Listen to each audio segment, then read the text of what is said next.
Hey y'all, it has been a minute. I haven't had no updates about TV none because I've been doing school. But I'm gonna do this new series real quick about my journey to my kidney transplant journey. This is part one. We'll make this be part one. So in part one, we're gonna talk about my time being listed and what it's like to actually wait for the phone call. So I got listed in Ohio at the University of Toledo.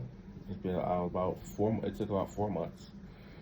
And to those that don't understand the process, or to those that may have people going through this process of waiting for a transplant, let me give you some insight from my perspective of what I've been going through. Um, so I got my first phone call, first offer about 2 weeks ago, and to those that don't understand what it's like to, when I say offer, it's not a quick process apparently, right? I thought that when I got the phone call, they're like, "Oh yeah, we had a kidney for you." I'm like, "Bet that's gonna be mine. I'm ready to go." That's not how that went. So the first phone call out of five, I had five phone calls. The first phone call, I did not take the offer because the kidney that was coming to me had some acute kidney issues already. And to the people I consult with, they was like, well, it's like not that far from the same place you already at. So we didn't take the offer. Um, the second phone call came about a week and a half later. Didn't take that offer either because that kidney had hepatitis C. And with me and all my other health issues right now, it just was not worth it to uh, get that kidney. Although they said, you get the kidney, we'll treat you for hepatitis C, it'll be all gone. And I'm like, yeah, no, I already got a lot of things going on. That's not for me. The third phone call, the second phone call was the day of Thanksgiving. The third phone call was the day after Thanksgiving, 7 something at night. Now that one we said yes to. Ironically, the donor was very young, very, very young. And I would have gotten both kidneys. And so we said yes to that one. There are no other issues. And they told me to stop eating after midnight, be ready for a phone call the next day, and be ready. I'm like, all right, cool. It's just our time. It's ready to go. Didn't get the phone call the next morning. By the time I got the phone call, they was like, "Oh, the kidney went to another patient. Better match another patient." I said, "Okay." The fourth phone call came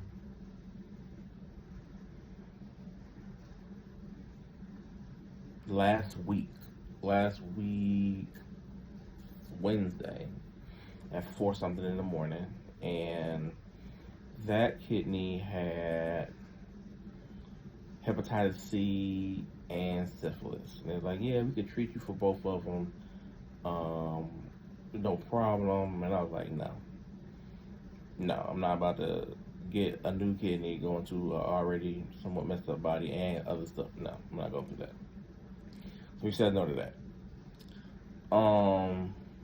Then the fifth phone call was Friday, this past Friday, December 6th. December 6th. Got the phone call. It was a backup phone call because they said, yeah, I'm the backup person. So if the first person is a match for them, then whatever. So they said again, don't eat anything after midnight. We're gonna call you in the morning. Be ready. So, all right. So got the phone call in the morning. They said, come on in by 9. We're going to get you set up for all your labs and stuff just in case. Just in case, it still not told me I had the kidney yet. But it was going to run all the tests, do all the blood work, the workup and things like that. And then it either going to be I stay or I go home. So then I got the phone call from the transplant coordinator. He was like, the kidney's going to you. That call, I was already at the hospital at 9. That call was about 10 o'clock.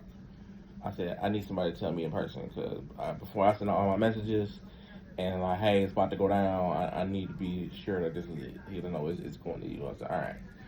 So then the surgeon came in and was like, yep, I'll be a surgeon today. We're going to get you this kidney, da da da da. I said, bet, cool. So they changed my workup from like just the lab draw to inpatient transplant patient. So they did all that in like the same swoop. I think I was off to surgery about 11 o'clock. My surgery lasted 3 to 4 hours. I think I was done by 5 p.m. Team was really nice, and that is everything that led up to the actual transplant of part 1. Part 2 will come because I've been in the hospital right now for 2 days. I go home tomorrow, and I will tell you about that experience in the next video. But that's that. So for those that have loved ones and people you know that's on dialysis waiting for a kidney, Ohio definitely got some spaces. So I don't know where you at, but if you can get on the list in Ohio, it will not take that long. I was on the list in Michigan for 3 years, and it only took me 4 months in Ohio. So, and they said that they have people coming from all over traveling to get to Ohio. So that's that, and tune in next time for part 2.